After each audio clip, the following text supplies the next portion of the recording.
X30 Pro is green from Mooresville. And here we go down to turn number 1 with Hayden Jones and Paulie Massimino getting away. Nicholas Terlecki moved over to that inside line really quickly as soon as that green flag came out, and it definitely fell into his lap here because he's already looking to fend off from Ryan Norberg, Brandon Carr around the outside.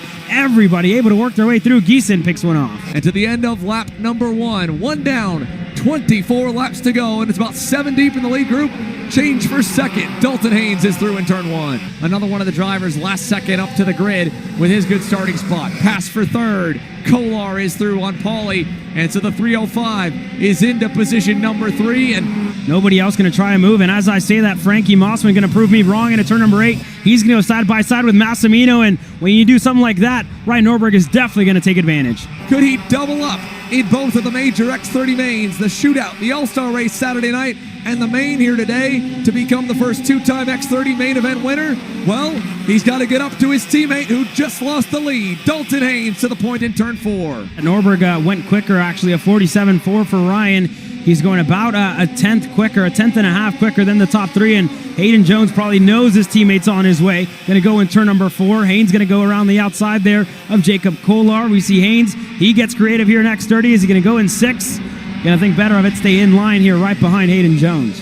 Into turn number 8 here. Does anyone go back to the inside? Dalton does. Last second on the brakes and through. Kolar's going to go alongside for the lead. He is clear. Jacob Kolar to the point now out of turn 9. Norberg's on the outside with no way to get down to the bottom. Jones, Mossman, Nick Terlecki lined up there as well through 11. And he'll get by on Ryan. Here comes Paulie. 3 wide down the front straightaway. Massimino to the inside for 5th, and Norberg goes back through on Terlecki, who has to go to the cut through. Nick Terlecki bounces it in the dirt up the hill.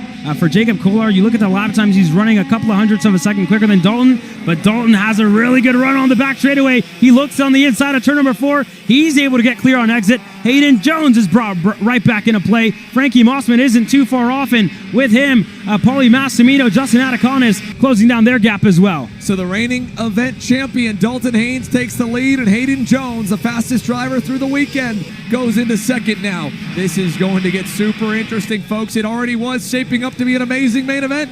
Now it's going to get even more crazy. Kolar back to the inside there at 11. He'll take over second, and we hit the halfway mark officially. There's a look at it here at the storms that are right close to us. We are that red dot in the top center of the screen. You can see that this wave of rain has just formed around us, and we've got a new leader, Jacob Kolar, to the point in turn 11. They are all stacked up behind the 305 machine. Haynes going to go back to it in 1. Kolar stays side by side, and he goes off the racetrack.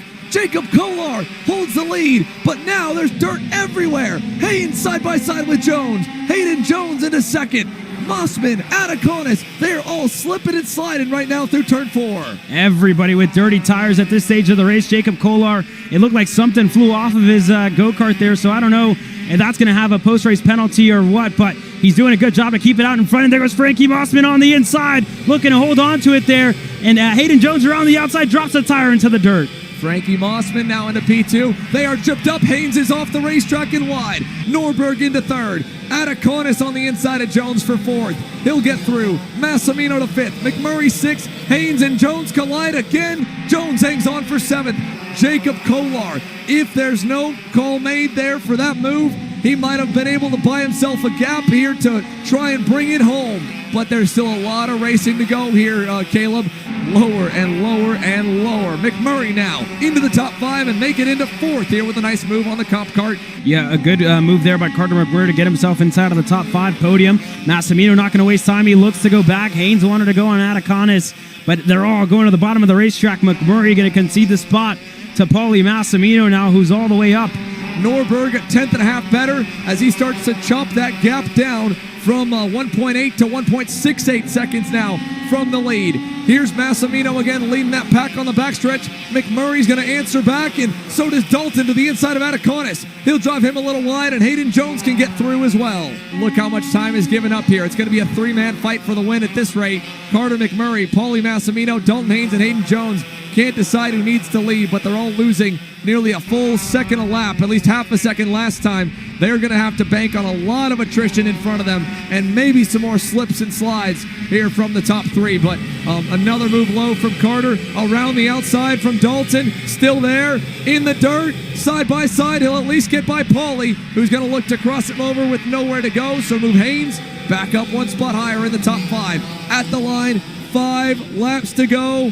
Now another move there. Massimino, a little bump and run to Haynes, and they're still fighting further back.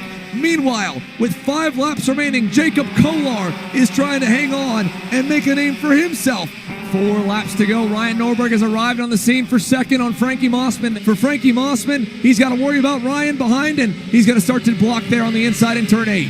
Yeah, fighting for the second spot here. Ryan looking to set up that over-under, and he's going to get it done quite nicely there by Ryan Norberg to get clear. And this time around, going to have just 3 laps to get it done here. And points out his helmet, telling Frankie to work together and get themselves up to the rear bumper of Jacob Kolar. We'll see how much time they lost that time around, and not that much, just a second back at the moment for Ryan Norberg. Jacob Kolar, the kid from Key West, when he was growing up and driving 4 hours every weekend to the nearest track in Homestead, Florida, with his father in the van, as there is problems there for the 325. Pierce Jaso has hit the wall, but for Jacob Kolar and his father Jerry, as he sees 2 laps to go, this has been the culmination of a life's work and weekend spent sleeping overnight in the Sprinter van to try and stay behind the wheel and train. Mossman now to second. The rain has shown up. Look at the downpour. A lap and a half to go, and we've got an absolute monsoon. Kolar goes wide in turn 4. Oh, Frankie Mossman's into the wall. He found himself in the paint and just couldn't save it there. Mossman slams into the wall. Ryan Norberg holds on to the second spot, but slipping and sliding for Jacob Kolar. It rains a lot in South Florida. Kolar looks back, and he still sees the purple, blue, and pink machine is close. Ryan Norberg trying to catch the 305. He's a bit too far back. The Orlando, Florida native, a second and a half away. Red flags waving. It is over. It is all over with the red flags out now. Jacob Kolar is going to get it with 1 lap shy. The 305.